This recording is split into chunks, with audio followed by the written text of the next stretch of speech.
Tahu nggak sih kalau ada sebuah desa di Jawa Tengah yang dihapus dari peta, bukan karena disengaja, tapi karena gas beracun. Loh, kok bisa? Mari kita bahas. Dataran tinggi Dieng di Jawa Tengah terdiri dari kawasan vulkanik aktif yang dikenal kaya akan fenomena geologi dan warisan budaya. Nama Dieng sendiri berasal dari bahasa Sangsekerta yakni Dihyang, yang berarti tempat para dewa. Merujuk pada statusnya sebagai kawasan sakral yang menyimpan candi-candi Hindu tertua di Jawa sejak abad ke-9 Masehi. Secara geografis, Dieng berada pada ketinggian sekitar 2000 mdpl, dengan iklim pegunungan dan ekosistem pertanian khas dataran tinggi. Dieng juga memiliki lebih dari 20 kawah dan kerucut vulkanik sisa dari kaldera purba Gunung Perahu. Kawah Sinila, salah satu kawah dengan beribu misteri. Tragedi Kawah Sinila pada 20 Februari 1979 merupakan salah satu bencana paling besar dalam sejarah Dieng.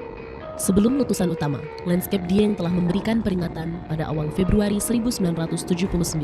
Gempa vulkanik kuat dan suara dentuman keras dilaporkan terjadi terus-menerus di sekitar Kawah Sinila. Aktivitas seismik ini mengindikasikan adanya peningkatan tekanan di bawah permukaan. Pada pukul 2 dini hari, sebuah ledakan keras terdengar bersamaan dengan getaran gempa kuat, menandai letusan freatik Kawah Sinila dan kawah kecil di dekatnya. Erupsi ini menyemburkan material padat dan gas ke udara, namun tidak disertai lava pijar. Guncangan gempa akibat erupsi menyebabkan terbukanya rekahan tanah di area kawah timbang. Tanpa terduga, dari rekahan dan kawah timbang tersebut terlepas gas beracun dalam volume besar ke permukaan.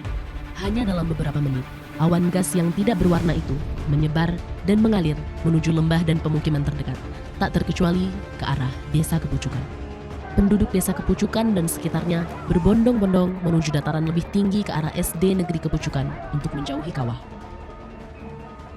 Tapi naas, tanpa mereka sadari, jalur evakuasi tersebut justru dilalui kepulan gas dari rekahan kawah timbang. 149 orang meregang nyawa, yang sebagian besar disebabkan oleh asfiksia gas, dan sekitar 15 hingga 17 ribu orang dari 6 desa di zona berbahaya terpaksa dievakuasi. Desa Kepucukan hancur lebur.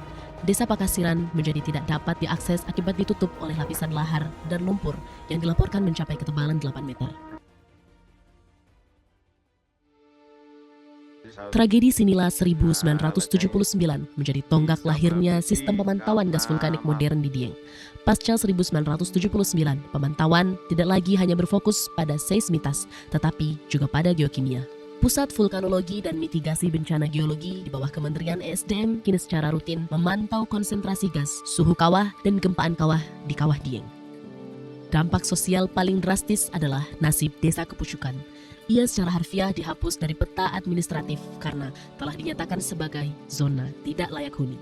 Keputusan yang diambil pemerintah ini merupakan sebuah manifestasi. Ia mengubah ruang fisik yang tadinya rumah menjadi sebuah monumen trauma. Sebuah ruang memori yang secara permanen mendefinisikan batas antara kehidupan dan kematian.